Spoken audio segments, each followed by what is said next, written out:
পুনৰবাৰ স্বাগতম জনাইছো মোৰ অন্য এটি ভিডিঅ'ৰ মাজলে আশা কৰো সকলো কুশলে আছে আজিৰ ভিডিঅ'টি হিন্দু মেৰিজ এক্টৰ ওপৰত হৈছে আৰু খুব সহজ ভাষাত মই বুজাবৰ কাৰণে চেষ্টা কৰিম হিন্দু মেৰিজ এক্ট আৰু আমি যেতিয়াই এই মেৰিজ শব্দটো শুনো এটা খুব সুন্দৰ এটা মনত এটা পিকচাৰ এটা আহে ছবি এখন ভাহি আহে হয়নে আৰু খুব সুন্দৰ এটা পবিত্ৰ বান্ধোন ক'ব গ'লে কিন্তু এই পবিত্ৰ বান্ধোনৰ মাজতো কিন্তু বহুত তেনেকুৱা ক্ৰাইটেৰিয়া থাকে তেনেকুৱা কলা অধ্যায় বুলিও ক'ব পাৰি তেনেকুৱা থাকে যিবোৰ আমি আইনৰ ক্ষেত্ৰত দৃষ্টিপাত হয় বিশেষকৈ এখন খুব সুন্দৰ বিয়া আমি খোৱাৰ পিছত আৰু কেতিয়াবা আমি শুনা পাওঁ যে সেই বিয়াখন বিচ্ছেদৰ দিশেও ধাৱমানিত হয় আৰু এই যে বিবাহ বিচ্ছেদ বা ডিভোৰ্সৰ ক্ষেত্ৰত কিনো আইন আছে বা কেনেকুৱা গ্ৰাউণ্ডছ আছে এই গোটেইখিনি মই এই ভিডিঅ'টিত চেষ্টা কৰিম উল্লেখ কৰিবৰ কাৰণে আৰু এই পিপিটিটো মই প্ৰস্তুত কৰিছোঁ হিন্দু মেৰিজ এক্ট 1955ৰ যিখন বেয়াৰ এক্ট আছে এই বেয়াৰ এক্টৰ সহায়ত মই পিপিটিখন প্ৰস্তুত কৰিছোঁ আৰু টোটেল আমাৰ ছেকশ্যনছ আছে 29 আৰু চেপ্টাৰ আছে 7 বৰ বিশেষ ডাঙৰ এক নহয় আমি পোনে পোনে আগবাঢ়িছোঁ ইন্ট্ৰডাকশ্যনত এই যিখন এক্ট এইখন এক্ট কাৰ ওপৰতনো এপ্লাই হ'ব এইখন এক্ট অৰ্থাৎ হিন্দু মেৰিজ এক্ট 1955 এপ্লাই হ'ব হিন্দুজ বুদ্ধিজ জৈন আৰু শিখৰ ওপৰত এইখিনি বস্তু আপোনালোকে মন কৰিব অৰ্থাৎ মুছলিম খ্ৰীষ্টিয়ান এই দুটাৰ বাহিৰে বাকীবোৰত কি হ'ব এইটো এপ্লাই হ'ব কাৰণ মুছলিম আৰু খ্ৰীষ্টিয়ানৰ কাৰণে কি আছে তেওঁলোকৰ স্পেচিয়েল এক্ট আছে এতিয়া আহিছোঁ নেক্সট স্লাইডত ছেকশ্যন 5ত কিছুমান ভেলিড মেৰিজৰ কণ্ডিশ্যনছ কিছুমান দিয়া হৈছে অৰ্থাৎ প্ৰথমে কৈছে নো লিভিং স্পাউচ মানে এগৰাকীয়ে তেওঁৰ স্পাউচ থাকিব লাগিব অৰ্থাৎ তেওঁ দ্বিতীয় বিবাহ বা ছেকেণ্ড মেৰিজ কৰিব নোৱাৰে এইটো হ'ব কি তেওঁৰ কোনো হাজবেণ্ডৰ কোনো এক্সট্ৰা ৱাইফ বা ৱাইফৰ কোনো দ্বিতীয় হাজবেণ্ড থাকিব নোৱাৰে এইটো এটা ভেলিড মেৰিজৰ এটা প্ৰথম মানে কণ্ডিশ্যন আৰু দ্বিতীয় কণ্ডিশ্যন হৈছে both parties are sound mind মানে দুটা পক্ষ বা দুটা পাৰ্টি কি হ'ব লাগিব সাউণ্ড মাইণ্ড মানে তেওঁলোকৰ কোনো ধৰণৰ মেণ্টেল তেওঁলোকে ডিছঅৰ্ডাৰ হ'ব নোৱাৰে মেণ্টেল বিমাৰী হ'ব নোৱাৰে তেনেকুৱা টাইপৰ তেওঁলোকৰ বুজা শক্তি থাকিব লাগিব তেওঁলোকে বিবাহনো কি এই বস্তুখিনি তেওঁলোকৰ মাইণ্ডত আহিব লাগিব এইটোৱে হৈছে সাউণ্ড মাইণ্ড আৰু গ্ৰুম আৰু ব্ৰাইডৰ যিটো বয়স এইটো খুব প্ৰয়োজনীয় অৰ্থাৎ গ্ৰুম অৰ্থাৎ দৰাৰ বয়স 21 বছৰ আৰু কইনাৰ বয়স 18 বছৰ এইটো বয়সৰ ক্ষেত্ৰত নতুনকৈ আৰু আইনৰ তেনেকুৱা সাল সলনি হোৱাৰ কিন্তু সম্ভাৱনা যথেষ্ট আছে আৰু তেওঁলোকৰ মাজত প্ৰহিবিটেড ৰিলেশ্যনছ মানে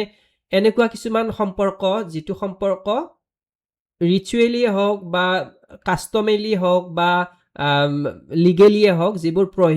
প্ৰহিবিটেড হয় যিবোৰ বাধা থাকে লাইক কোনোবা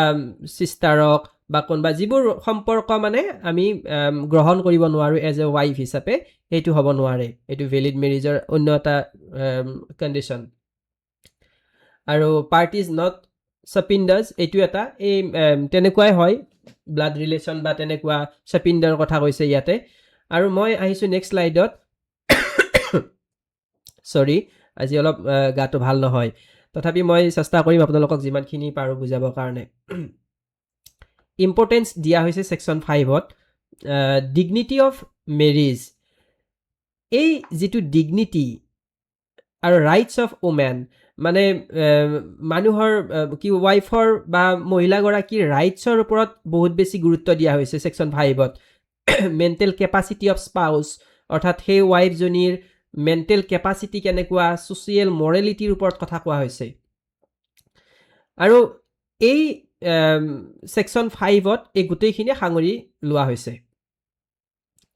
ছেকশ্যন 6ত কোৱা হৈছে গাৰ্জেনশ্বিপ অফ মেৰিজ এইটো বস্তু এতিয়াতো বৰ বিশেষ এপ্লিকেবল নহয় কাৰণ আগতে আছিল মানুহে কম বয়সতে বিবাহ পাশত আবদ্ধ হৈছিল, মানে বাল্য বিবাহ আছিল। এতিয়া কিন্তু বাল্য বিবাহটো বৰ্তমান প্ৰায়ে উঠি গৈছে আৰু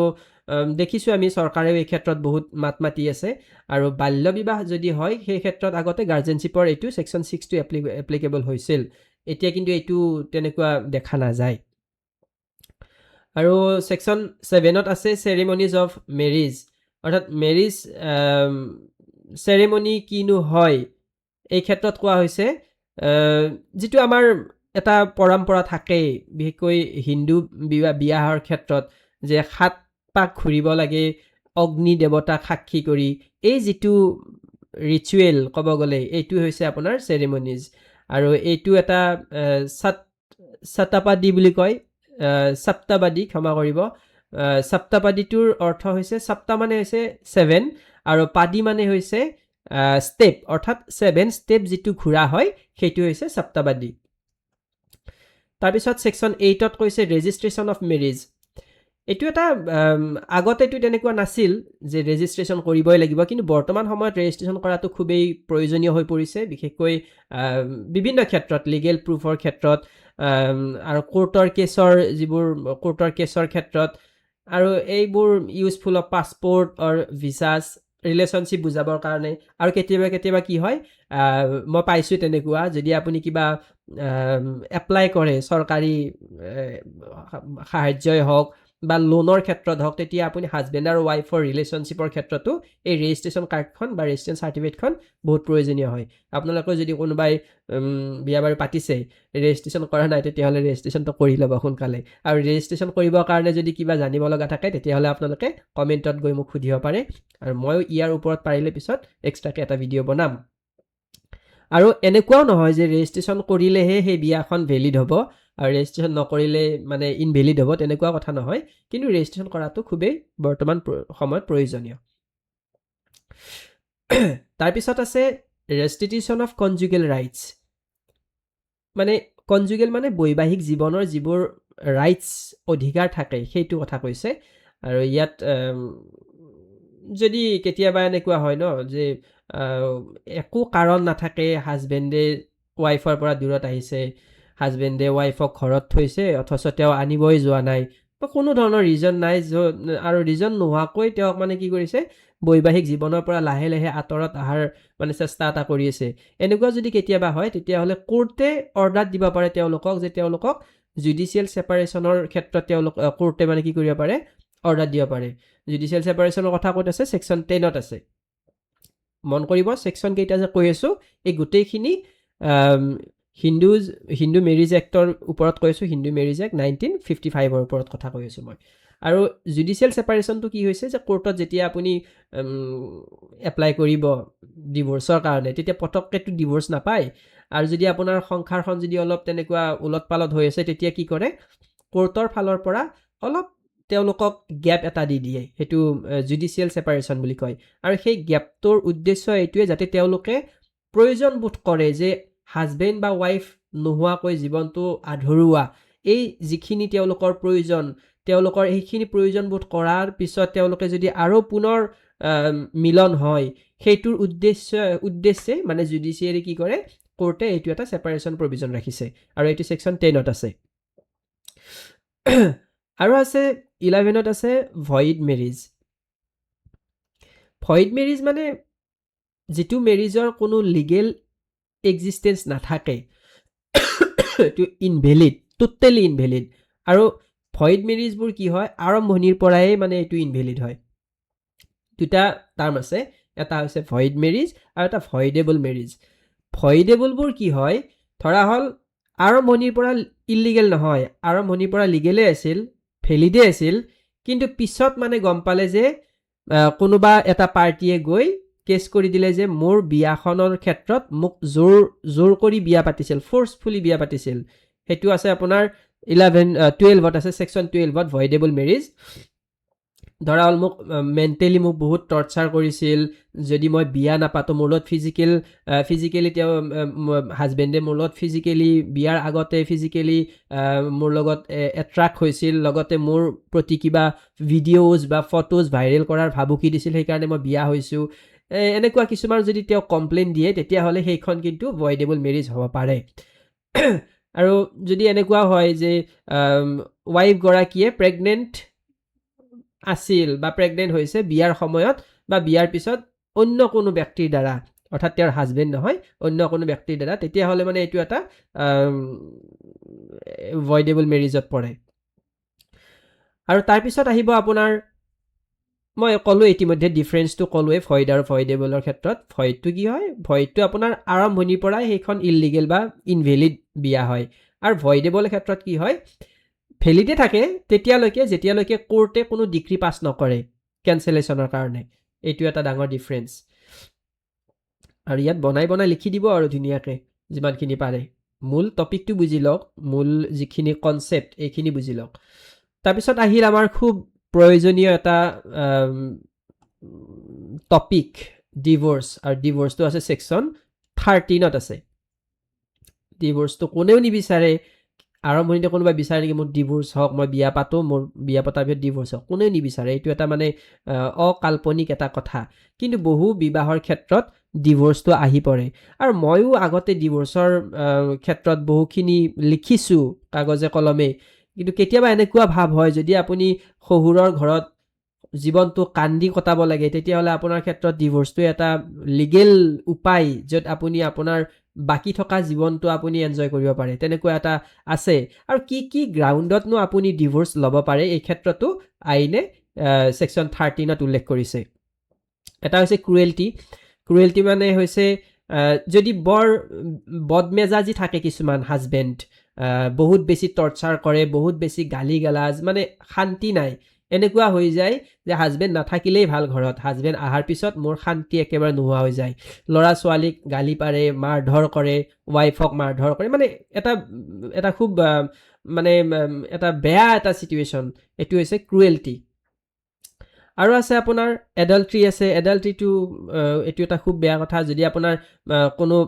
বৈবাহিক জীৱনত থকাৰ পিছতো নিজৰ ৱাইফ থকাৰ পিছতো যদি কোনোবা অন্য মহিলাৰ লগত বা কোনো মহিলাই বিবাহৰ পিছত যদি কোনো অন্য পুৰুষৰ লগত ছেক্সুৱেল যদি ইণ্টাৰক'ৰ্চ কৰে তেতিয়াহ'লে এইটো কি হ'ব এডাল্ট্ৰিত পৰিব আৰু এইটো গ্ৰাউণ্ডত আপুনি ডিভোৰ্চৰ কাৰণে এপ্লাই কৰিব পাৰে আৰু এটা আছে আপোনাৰ মেণ্টেল ডিছঅৰ্ডাৰ যদি হয় কোনো মানুহ যদি পাগল বা তেনেকুৱা যদি মেণ্টেলি তেওঁ কাম নকৰা হৈ যায় তেতিয়াও ল'ব পাৰে কনভাৰ্চন আছে যদি আপুনি হিন্দু ধৰ্মৰ পৰা অন্য ধৰ্মত যদি আপুনি কনভাৰ্ট হয় তেতিয়াহ'লে সেই বিয়াখন আপুনি এটা গ্ৰাউণ্ড হিচাপত ডিভোৰ্চ ফাইল কৰিব পাৰে আৰু চিৰিয়াছ কিছুমান ডিজিজ থাকে বেমাৰ থাকে যিবোৰ মানে আপোনাৰ যদি ছেক্সুৱেলি আপুনি ইণ্টাৰক'ৰ্চ কৰাৰ পিছত যদি আপোনাৰ সেই বেমাৰটো যদি আপোনাৰ ভাইৰেল হৈ যায় সেইটো যদি আপোনাৰ পুৰুষৰ পৰা মহিলাৰ গালৈ অহাৰ সম্ভাৱনা থাকে যেনেকুৱা HIV হওক বা তেনেকুৱা যদি কিবা তেনেকুৱা বেমাৰ পায় তেতিয়াহ'লেও কেতিয়াবা সেইটো এটা গ্ৰাউণ্ডত আপুনি ডিভোৰ্চ ল'ব পাৰে আৰু এটা গ্ৰাউণ্ড আছে আপোনাৰ ৰিনাউন্সিয়েশ্যন এইটো এটা আপোনাৰ সন্ন্যাস যদি কোনো মানুহে যদি বৈৰাগী হৈ যায় কোনো মানুহ যদি সন্ন্যাস লৈ যে মোৰ আৰু পৃথিৱীত একো নাই মই মোহ মায়া এৰি দিলোঁ ল'ৰা ছোৱালী এৰি দিলোঁ এতিয়া মই জংঘলত গৈ থাকিম যদি তেনেকুৱা কোনোবাই কিবা ৰিনাউন্সিয়েশ্যন যদি ঘোষণা কৰে তেতিয়াহ'লে কি হয় এই বিয়াখনো আপুনি ডিভোৰ্চৰ ক্ষেত্ৰত এটা গ্ৰাউণ্ড হিচাপে এপ্লাই কৰিব পাৰে আৰু লাষ্ট এটা আছে আপোনাৰ যদি মিছিং ফৰ 7 years মানে যদি আপোনাৰ কেতিয়াবা এনেকুৱা হয় যে হাজবেণ্ডে ক'ৰবাত গৈ আছিল এটা দুৰ্ঘটনা হ'ল সেই দুৰ্ঘটনাত মানে খবৰ পালে যে তেওঁৰ হাজবেণ্ডজন ঢুকাই থাকিল কিন্তু 7 বছৰ পিছত সেই মানুহজন পুনৰ দেখা দিছে 7 বছৰলৈকে যদি তেওঁৰ কোনো খবৰ নাথাকে তেওঁ মৰা বুলিয়ে ভাবি থাকিল কোনো খবৰ নাই আৰু এই মহিলাজনী যদি সেই সময়ত ডিভোৰ্চৰ কাৰণে এপ্লাই কৰে এইটো এটা গ্ৰাউণ্ড হ'ব আৰু যদি সেই 7 বছৰ পিছত তেওঁ যদি অৰ্থাৎ ৱাইফজনী যদি অন্য কোনো পুৰুষৰ লগত বিয়া পাতে তেতিয়াহ'লে এইটো ইলিগেল নহয় এইটো হৈছে আপোনাৰ ডিভোৰ্চৰ ক্ষেত্ৰত এটা গুৰুত্বপূৰ্ণ কথা আৰু এইটো এটা কৈছে আপোনাৰ অল্টাৰনেট কিছু ৰিলিফ জুডিচিয়েল ছেপাৰেশ্যন দিয়ে মানে কোনো মানুহে নিবিচাৰে ন যে কাৰোবাৰ ডিভোৰ্চ হওক আৰু এই ক্ষেত্ৰত কোৰ্টেও কেতিয়াও নিবিচাৰে যে কোনো মানুহৰ ডিভোৰ্চ হওক এই ক্ষেত্ৰত পৰাপক্ষত কোৰ্টেও চেষ্টা কৰে যে আমাৰ মোৰ সন্মুখত থকা তেওঁলোকৰ কি হওক এটা বুজাবুজিৰ মাজত আহক আৰু সেই আশাৰে কোৰ্টৰ ফালৰ পৰা কি কৰে জুডিচিয়েল ছেপাৰেশ্যন দিয়ে তেওঁলোকক ছেপাৰেটলি থাকিব দিয়ে 3 মাহ 4 মাহ তেনেকৈ থাকিব দিয়ে আৰু যদি সেই সময়তো তেওঁলোকৰ যদি মনে মিলা নাই সেই সময়তো যদি তেওঁলোকৰ হাই কাজিয়া হৈ থাকে তেতিয়াহে মানে ডিভোৰ্চৰ ক্ষেত্ৰত আহে ইমান সহজে কিন্তু ডিভোৰ্চ পতককৈ নহয় বহু মানুহে কয় যে আহে তেনেকুৱা ফোন এতিয়া বাৰু সেইবোৰ কথা নকওঁ আৰু এই সহজ নহয় যে আপুনি দুদিনতে গৈ কোৰ্টত ডিভোৰ্চ আপুনি লৈ ল'ব তেনেকুৱা কথা নহয় গতিকে এইটো আপোনাৰ ছেকশ্যন 13(8) আছে আৰু আপোনাৰ নেক্সট 13(b)ত এটা আছে মিউচুৱেল কনচেণ্ট অফ ডিভোৰ্চ যদি কোনো ব্যক্তিয়ে দুয়োৰে যদি মিউচুৱেল কনচেণ্ট থাকে বুজাবুজি থাকে আৰু সেই বুজাবুজিত যদি দুয়ো ডিভোৰ্চ ল'ব বিচাৰে তেতিয়াহ'লে কিন্তু তেওঁলোকে ডিভোৰ্চ ল'ব পাৰে আৰু ডিভোৰ্চৰ ক্ষেত্ৰত এটা কণ্ডিশ্যন আছে কোনো মানুহে বিয়াৰ এবছৰ নোহোৱালৈকে কিন্তু ডিভোৰ্চ ফাইল কৰিব নোৱাৰে আৰু বেছি কিছুমান গ্ৰাউণ্ড থাকে কেনেকুৱা গ্ৰাউণ্ড যদি আপোনাৰ ওপৰত বহুত বেছি ক্ৰুৱেল্টি হৈ আছে বহুত বেছি আপোনাৰ মানে জীৱনৰ খাতৰা আহি পৰিছে আপুনি জীয়াই থকাৰ এটা মানে ভয় আহি পৰিছে তেতিয়াহ'লে কিন্তু এই ক্ষেত্ৰত আপুনি ডিভোৰ্চ এপ্লাই কৰিব পাৰে তাৰপিছত আছে আপোনাৰ এইটো ক'লোৱে মই ইতিমধ্যে ছেকশ্যন 14 যে ডিভোৰ্চৰ ক্ষেত্ৰত মই যিটো ক'লোঁ কিছুমান কণ্ডিশ্যন আছে যে 1 বছৰ নোহোৱাকৈ আপুনি ডিভোৰ্চ ফাইল কৰিব নোৱাৰে এক্সেপশ্যন দিয়া আছে এক্সেপশ্যনটো কি আছে আপোনাৰ হাৰ্ডশ্বিপ বা ক্ৰুৱেল্টি এইটো এক্সট্ৰিম লেভেলৰ ক্ৰুৱেল্টি হ'ব লাগিব এইটো তাৰপিছত আহিল ৰাইট টু ৰিমেৰি এইটো ছেকশ্যন 15ত আছে অৰ্থাৎ আপুনি কেতিয়া দ্বিতীয় বিবাহ কৰাৰ কাৰণে বা ৰিমেৰি কৰাৰ কাৰণে আপুনি অধিকাৰ পাব বা এইটো লিগেলি আপোনাৰ মানে ধৰি ল'ব যে তেওঁ পাৰিব এইটো লিগেল হ'ব কেতিয়া হ'ব যেতিয়া আপোনাৰ কোৰ্টে ডিক্ৰী পাছ কৰিব যে ডিভোৰ্চৰ ডিক্ৰী পাছ কৰিলোঁ আপুনি এতিয়া আফটাৰ মানে ডিভোৰ্চ ডিক্ৰী বিকামছ মানে ফাইনেল হ'ব তেতিয়া মানে তেওঁ মেৰিৰ কাৰণে বা ৰিমেৰিৰ কাৰণে তেওঁ লিগেলি তেওঁ পচিবল হ'ব তেওঁ বিয়া পাতিব পাৰিব আৰু ছেকশ্যন 16ত কোৱা হৈছে লেজিটিমেচি অফ চিলড্ৰেন অৰ্থাৎ চিলড্ৰেনৰ বৈধ বা অবৈধৰ ক্ষেত্ৰত অবৈধ হ'লে ইলেজিটিমেট হ'ব আৰু 16ত কোৱা হৈছে লেজিটিমেট অৰ্থাৎ বৈধ সন্তান কেতিয়া হ'ব বৈধ সন্তান যদিও বা তেওঁৰ হাজবেণ্ড আৰু ৱাইফৰ বিয়াখন যদি ভইড বা ভইডেবল হৈছিল এই ক্ষেত্ৰতো যদি কোনো সন্তান জন্ম হয় তেওঁ কিন্তু আপোনাৰ লেজিটিমেট হ'ব তেওঁ বৈধ হ'ব আৰু তেওঁৰ বাপেক মাকৰ সম্পত্তিৰ কিন্তু তেওঁ অংশীদাৰ হ'ব কিন্তু তেওঁ বাপেক বা মায়েকৰ সেই সম্পত্তিৰ ওপৰত তেওঁ মাত মাতিব পাৰিব তেওঁ কিন্তু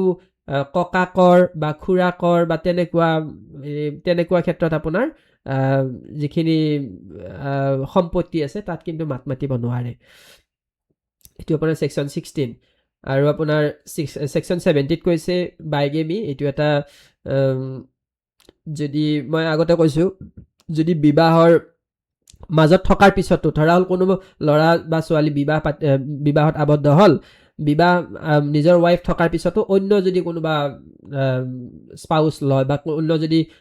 আৰু এখন যদি দ্বিতীয় বিবাহ পাতে তেতিয়াহ'লে এইটো এটা কি হ'ব অফেন্স হ'ব আৰু এই অফেন্সৰ কিন্তু পানিছমেণ্টটো আছে সেইটো BNSত দিয়া আছে ধুনীয়াকৈ মই সেইটো বাৰু এতিয়া আলোচনা নকৰোঁ তাৰ পানিছমেণ্টটো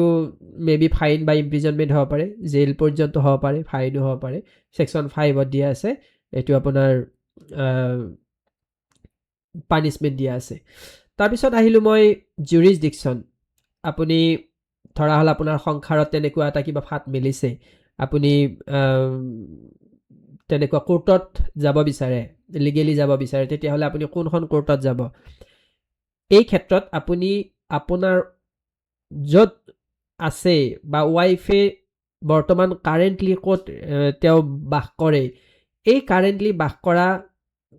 ফেমিলি কোৰ্টতো আপুনি এপ্লাই কৰিব পাৰে আৰু আপুনি এইখন পিছত কেতিয়াবা মানে কি হয় পিটিশ্যনখন আপুনি যদি দুয়োটা ছাইডত ধৰা হ'ল আপুনি গুৱাহাটীত এপ্লাই কৰিছে ৱাইফে নলবাৰীত এপ্লাই কৰিছে বা নগাঁৱত এপ্লাই কৰিছে তেতিয়াহ'লে দুয়োখন এটা ঠাইত আপুনি ট্ৰান্সফাৰ কৰিব পাৰে পিছত এইটো এটা প্ৰভিজন আছে আপোনাৰ তাৰপিছত আপোনাৰ ছেকশ্যন 21ত কোৱা হৈছে এপ্লিকেশ্যন অফ CPC আৰু most probably আপোনাৰ মেৰিটেল বা যিখিনি মেট্ৰিমনিয়েল প্ৰচেছ আছে এইখিনিত আপোনাৰ চিভিল প্ৰচিডিউৰে ইউজ কৰা হয় code of civil procedure CPC 1908 তাৰপিছত আহিছে আপোনাৰ ট্ৰান্সফাৰ অফ কেছেছ মই এইটো ইতিমধ্যে ক'লোঁ আপোনালোকক যে আপোনালোকে সেই কেছৰ যিটো য'ত আপুনি এপ্লাই কৰিছিল এইটো আপুনি কি কৰিব পাৰে আপুনি মানে এইটো ট্ৰান্সফাৰ কৰিব পাৰে তাৰপিছত আহিল ছেকশ্যন 22 ইন কেমেৰা প্ৰচিডিং এইটো এটা খুব গুৰুত্বপূৰ্ণ কথা ধৰা হ'ল কোনো ৱাইফ বা হাজবেণ্ডৰ মাজত তেনেকুৱা ডিছপিউট হ'ল কাজিয়া হ'ল আৰু তেওঁলোকে ডিভৰ্চৰ কাৰণে কোৰ্টত গ'ল কোৰ্টে কিন্তু তেওঁলোকক ইন কেমেৰা প্ৰচিডিং কৰিব পাৰে মানে তেওঁলোকক মানুহৰ আগত বা গোটেই কোৰ্টৰ ভিতৰত বহুত মানুহ থাকে ন গোটেই পাব্লিকৰ আগত নকৈ তেওঁলোকক কি কৰিব পাৰে কোনো এটা নিৰ্দিষ্ট ঠাইত বা চেম্বাৰত হ'লেও কি কৰিব পাৰে তেনেকে তেওঁলোকৰ প্ৰচিডিংটো চলাব পাৰে এইটো ইন কেমেৰা প্ৰচিডিং বুলি কয় তাৰপিছত কৈছোঁ আপোনাৰ ছেকশ্যন 23 পাৱাৰ অফ কোৰ্ট আৰু পাৱাৰ অফ কোৰ্টৰ পিছত আপোনাৰ আহিব কনক্লুজন আৰু কনক্লুজনত আপোনাৰ বৰ বিশেষ নাই মই ছেকশ্যন 5ৰ পৰা 23 লৈকে ইয়াত অলৰেডি মই মেনশ্যন কৰিলোঁ আৰু কোৰ্ট বিয়াৰ ক্ষেত্ৰত মেইনলি বেছিকৈ ইউজ হয় আপোনাৰ কাষ্টম বা আপোনাৰ যিবোৰ ৰিচুৱেল আছে অৰ্থাৎ ৰীতি নীতি এই ৰীতি নীতিবোৰৰ কিন্তু ইয়াত বহুখিনি গুৰুত্ব আছে গতিকে এইখিনিয়ে আজিৰ ভিডিঅ'টি নাজানো কিমানখিনি মই আপোনালোকক বুজাব পাৰিছোঁ যদি কিবা বুজি পোৱা নাই তেতিয়াহ'লে নিশ্চয় আপোনালোকে কমেণ্টত গৈ কমেণ্ট কৰিব আৰু এইখিনিকৈ আজিৰ এই ভিডিঅ'টি মই ইয়াতে সমাপ্ত কৰিছোঁ ধন্যবাদ